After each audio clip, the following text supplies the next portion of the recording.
Hello, you are listening to the Wellness Project with Des. I'm your host, Desiree, a mental health therapist and holistic wellness coach. On my podcast, I interview experts in the field of mental health and wellness, as well as those who share their firsthand accounts of their mental health journeys. These interviews will give you many tips, tools, and strategies to improve your mental health, as well as give you hope, support, encouragement, and inspiration on your own personal mental health and wellness journey. Thanks so much for being here. I would greatly appreciate it if you took a moment to leave me a review on iTunes and leave the podcast 5 stars on Spotify. It really helps the podcast to grow, which in turn helps me to keep bringing on amazing guests and spreading mental health and wellness education and support. And make sure you're subscribed so you don't miss an episode. Are you ready to embark on a transformative journey towards holistic well-being, unlocking the full potential of your mind, body, and spirit? If so, I'm thrilled to invite you to my program, the Holistic Wellness Transformation Coaching Program. My one-to-one coaching program is a comprehensive and individualized approach to help you improve your overall well-being. As a holistic wellness coach, I'm here to guide you on a transformative journey to attain balance and harmony in all areas of your life. With personalized coaching sessions, I'll offer guidance and support throughout your wellness journey. Starting with a thorough holistic assessment. We'll dive into your past, habits, thoughts, feelings, behaviors, and patterns that may be holding you back and no longer serving you. This assessment forms the foundation for your customized wellness plan. Together, we'll explore the 8 foundational elements of wellness to ensure you feel balanced and aligned with your goals and your values. This program goes beyond the surface, providing you with mental and emotional support.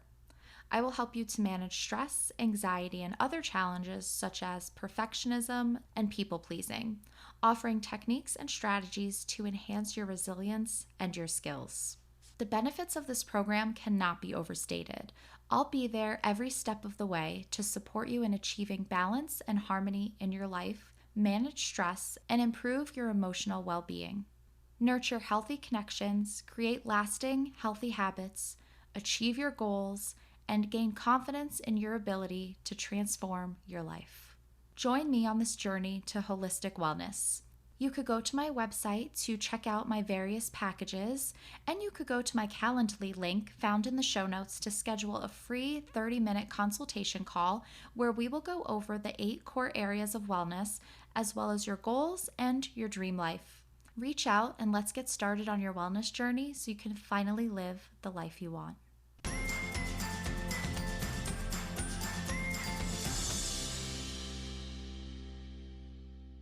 On today's episode, I speak with Gabby Mottershead.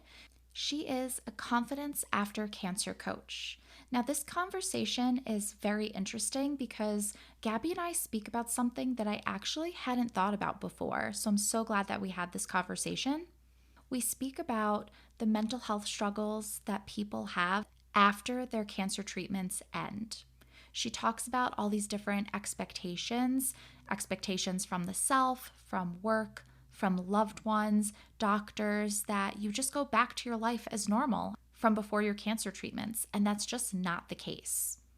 Gabby shares her own personal story of how much she struggled once her cancer treatments ended, what she did to heal and manage her own mindset and expectations of herself. This is a really great conversation that I'm so glad you are here listening to. If you yourself have been through cancer treatments, I hope you get a lot of value out of this conversation. And if you know somebody that has been through cancer treatments, this is going to be so important for you to listen to and maybe share this episode with them. Please help me welcome Gabby. Hi, Gabby. How are you doing today? I'm very well, thank you. It's good to see you.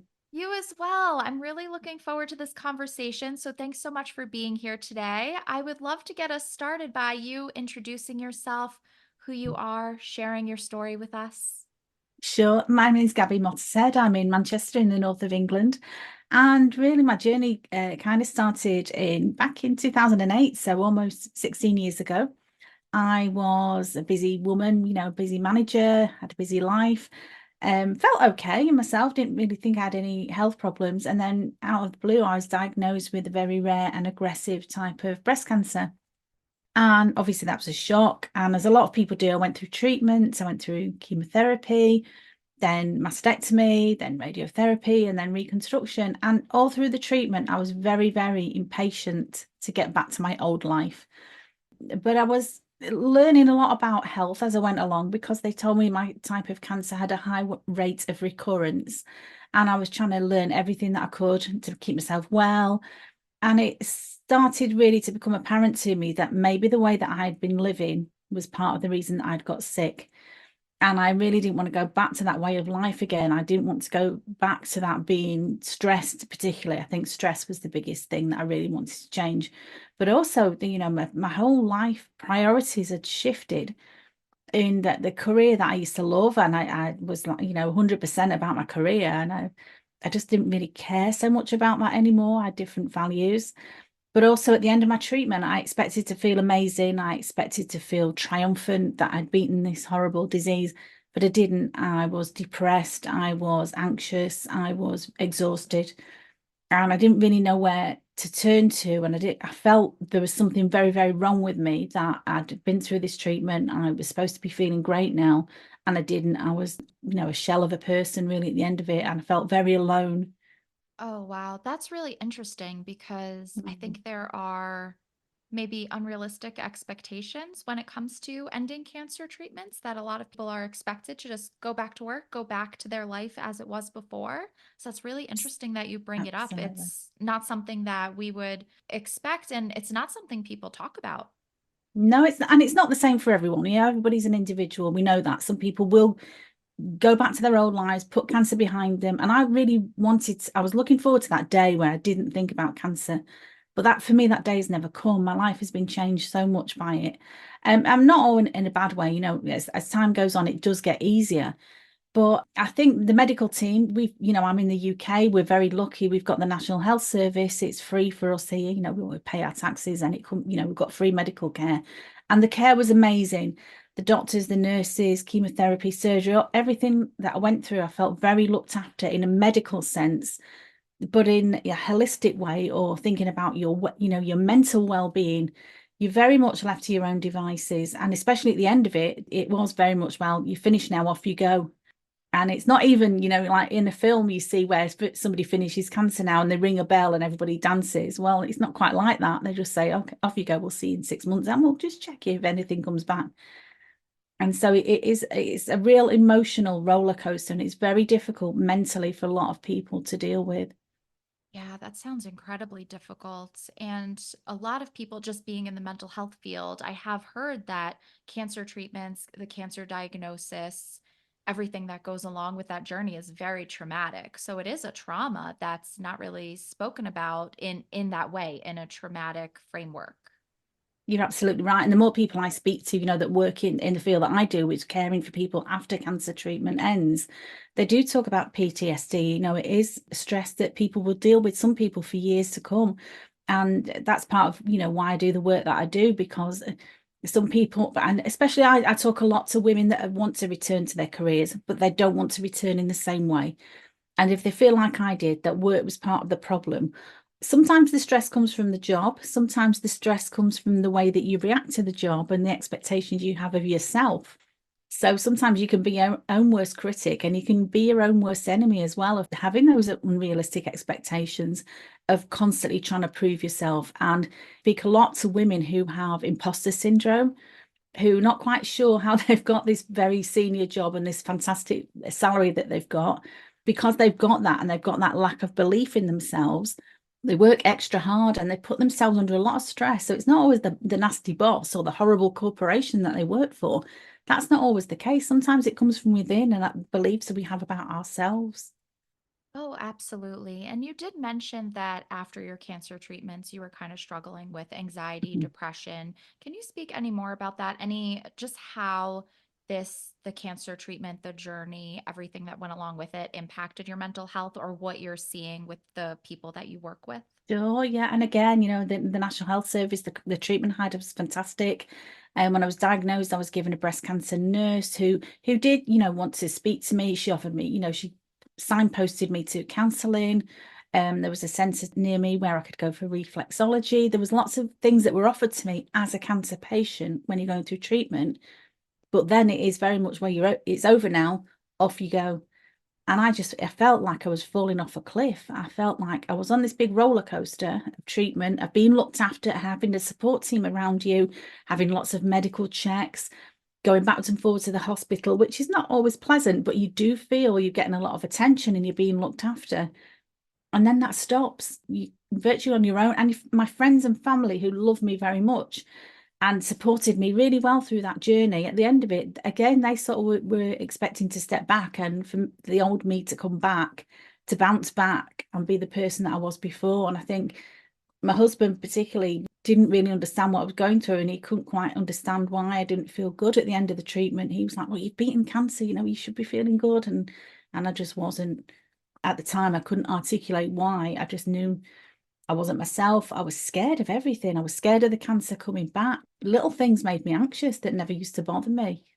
Thank you so much for sharing that. This is such a great conversation to have because I think a lot of people probably feel this way and it's not spoken about enough. And so this is really, really great to get into. So it seems like there's a really big gap Hmm. between all the support and treatment you were getting during, and then after, Yeah. there's just nothing. So, can you Yeah. speak to kind of what would be helpful after cancer treatments? What kind of support would be helpful? What that would look like, whether from the government, counseling, support groups, or family, friends, loved ones, work? Well, first, it's the person that's going through the treatment as well, just not to put those expectations on yourself, not just to feel, well, I'm finished my treatment now. I should feel okay. There's no right and wrong for this. And some people will feel great, as soon as their treatment finishes, they're relieved to not have to go to hospital anymore. But some people are a bit more like myself who are anxious about, well, I'm not going to hospital anymore. What if something's going wrong and they don't notice? So there's a whole wide range. And the other thing I see a lot of is, again, because I work with women who are returning to work, some corporations now and some big organizations are getting wise to the fact they should have a cancer policy. That's not just about, well, you're allowed to take time off, but actually, as you come back into the workplace, you might need extra support. You might need a phased return. You might need counseling. You might need support that you never needed before. Organizations can play a major part in this as well. But I say friends and family, it's very much just taking the lead from the person that's going through. Some days they might not want to talk about cancer. They just want to be your friend again and have good times with you. But other times they might just need those quiet times or the time alone just to process everything, and energy levels as well. It took a long time for my energy levels to come back. And I found that really frustrating because I thought, again, been through the treatment, everything's finished now, I should feel okay. But it takes a long time, especially if you've had surgery or you've been through chemotherapy. It does take a long time, months, sometimes for some people, years for you to get that energy level back again. So it's a lot about being kind to yourself and not being too impatient. Oh, those are all really great points. And that mindset and that Mm. self-compassion, that self-kindness is so important. Can you talk a Yeah, little bit about the point that you realized that you were having these expectations on yourself and they just weren't realistic, and your journey into kind of those different mindsets, those sure. habits, and how you went Yeah. about that kind of slowing down your mindset, your expectations, and just that healing journey? I'll say that I made a lot of mistakes because in the early days I was so impatient. I almost made it into a career, or I was like studying for a degree. I just wanted to study everything. I remember one of the conversations I had with my doctor was I asked what should I be eating as I'm going through chemotherapy. And he said, oh, it doesn't matter what you eat. A sort of a light bulb went off for me, thinking that can't be right. Surely you are what you eat. And you can't tell me I eat junk food, that's okay. And so I went and sought out a nutritionist myself. So I went on a real journey myself of trying all sorts of healing modalities. I went to meditation, I tried healing codes, I had acupuncture, I had all sorts of different things. Some worked and some didn't. But again, because we're all individuals, I think sometimes you have to go through that process. I do think it's a lot about mindset, and it helped me so much, back in the day, back in 2008, social media wasn't really a thing.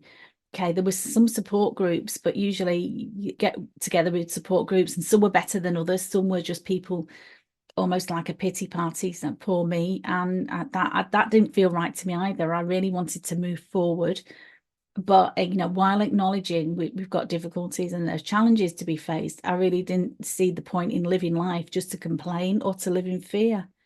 Yeah, that makes a lot of sense. So you saw this gap Hmm. and you were kind of exploring it. So where did you get to the point that you were like, there is a gap. I need to do something about this. I'm gonna step in and be that person to help support Yeah. others that I understand what they're going through. Sure. So I think it's about 12 years ago now. I set up a little group on Facebook and I just thought I was in some cancer support groups, as I said, and I connected with some women who were like-minded with me of thinking, well, you can do a lot of things for yourself and there is help out there and it's good to share information. So I set up a Facebook group, Confidence After Cancer, and I think I've got about 1,600 people in there now. And people dip in and out, and that's great because some people are, this is part of their journey. But other people, there's some people in there who've never had cancer but are concerned about their health and about, we're all getting older. How do you stay positive in the crazy world we live in as well? And one of the big things I do now is I don't really listen to the news because I think for me, it just adds to living in fear, and I don't want to live in fear. That's how I started with my Facebook group. I'd always been a business coach at work.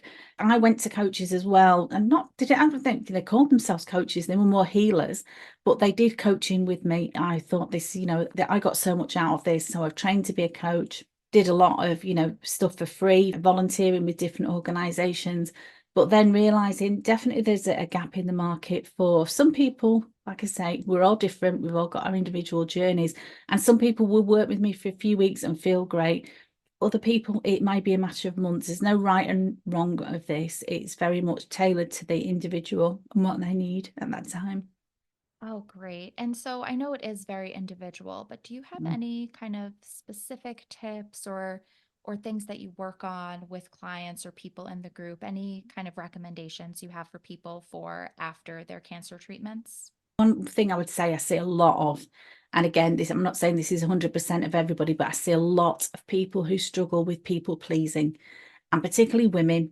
If you're a wife and you're a mother and whatever role you play in your family, you may have for years put other people first. And for me, having a cancer diagnosis was the first time that I've got two grown-up sons now, but at the time, for years, I was used to putting myself second, and it felt strange, it all being about me. And again, I found that at first very uncomfortable. And then I realized I don't have to be that person anymore. I don't have to do things that I don't want to do anymore. And it's not like really playing the cancer card, as people say, but it's almost like I've got a reason now. I've got the label of it. I'm going through a cancer. I can think more about what is important for me. And it's not being selfish and it's not being arrogant to love yourself. And I think a lot of us get out of that habit of thinking about what we need. Yeah, and you mentioned before, which I really liked, you said that it kind of shifted your values when it came to work and everything. So I'm sure this is kind of almost a wake-up call for people to put themselves first, to focus on what's important. So that is a really big mindset shift. Yeah, it really is. Yeah, and as I say, at work, even as a junior person, I was trying to impress my boss, and then when I was a senior person, I was trying to look after my team. So I'm always thinking about other people, which is fine, but you are people as well. You need to equally look after yourself. You can't pour from an empty cup. You need to replenish yourself. Oh, absolutely. I always say that as well. So Yeah. important, that self-care. What do you wish that everyone knew about the journey of cancer treatments, but more importantly, after the cancer treatments end? Well, that it is a long journey. As soon as I got diagnosed, I wanted to know, okay, I've got to have chemotherapy straight away. When does that end? And they told me, and then they said, right, and then we'll have surgery. And I was like, right, when will that end? Constantly was looking for the end date, not really realizing this would go on for so long, for years for me. And yes, it gets easier and yes, it gets better. And I've got stronger over the years, but just to take that mindset away that there's an end game to this, because you can use this, like you say, as a time for reflection. I certainly did. I had to take time off work. I had to think about my own healing. And at the beginning, that was driven by fear because I was scared of the cancer coming back. But as time's gone on, I've started to enjoy nutrition. I've started to enjoy well-being. I've started to enjoy coaching other people. And so it's really made me sort of shift lanes, from where my life was, where I thought I was on a career path to retirement of working in finance and working in a big organization, to thinking, yeah, that was okay. But there was a lot of things that didn't really sit right with me that he sort of put to one side, thinking, well, that's what you have to do in corporate life. It's not all about you, it's about the company, it's about, the goals of the team. And now I've realized, well, actually, I've got my own personal goals that are more important than that, than whether the company's making money or not. It's about my joy, it's about my happiness, it's about the connection I've got in my life, the relationships that I've got. Oh, great. Gabby, this has been so amazing. It's so insightful. I love that you're Yeah. sharing this story and the work that you're doing. Do you have any words of wisdom or advice for people that are struggling after their cancer treatment has ended? Yeah, sure. You're not alone. And please don't beat yourself up. Be very, very kind to yourself. Show yourself some compassion. You've been through an awful experience, but it's just not about the medical, removing a tumor. You need to heal, my love. If somebody's listening to this, you need to nurture yourself, first of all, and ask for help. And again, as a woman, as a wife, as a mother, you might not be familiar with asking for help. You might be the one that always helps other people, but this is your time to ask for what you need, and your needs are important. Oh, great. Thank you so much, Gabby. Thank you so much for being here today. I would love if you could share where everyone can find you. Yes, and my website is confidenceaftercancer.co.uk. I've got a YouTube channel, got a few videos on there. I do a podcast as well. As many of us do, I'd sort of fallen into a career in finance because I just went for a job when I was a young girl, and I was good at it, and I've stayed with that. But when I was at school, and I talked a lot to my clients about that, what dreams and hopes did you have when you were at school? And I wanted to be a journalist. And now I've got a podcast and I've got a blog. So I kind of am a journalist. And, anyone can do that now with the wonders of the internet. Oh, I love that. Fantastic. And everyone, I'm going to put all of Gabby's links in the show notes. So definitely go check her out. Gabby, thank you so much for being here today and Oh, sharing your thank you. story. Thank you. That was lovely to speak to you. Thank you. I really hope that you liked this episode and gained a lot of value from it. If you did like this episode, please share it on social media. You can tag me at The Wellness Project with Des on Instagram and at According to Des on Facebook. If you do enjoy my podcast and gain value from it, I would greatly appreciate your support. You can show your love and support by buying me a coffee. This will help my podcast to grow and in turn will help me to keep bringing on amazing guests. You can go to buymeacoffee.com/the wellness project with Des to show your support. All books written by or recommended by my amazing podcast guests are listed on my Amazon storefront. Go to the link in the show notes to check out those books.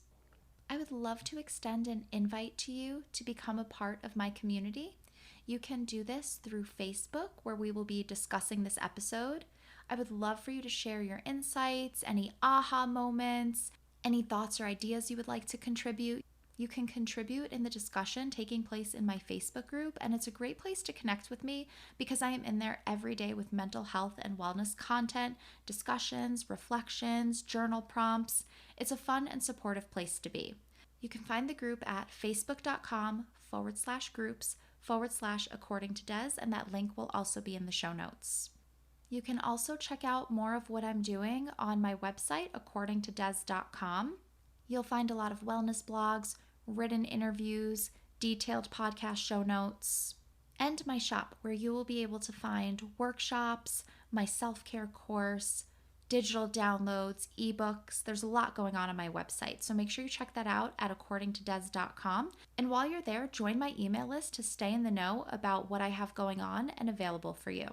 When you sign up, you will get your free ebook, The 5 Stress Reduction Techniques to help you feel more relaxed. Thank you so much for being here. I will talk to you next week. So until then, I hope you have a calm and peaceful week.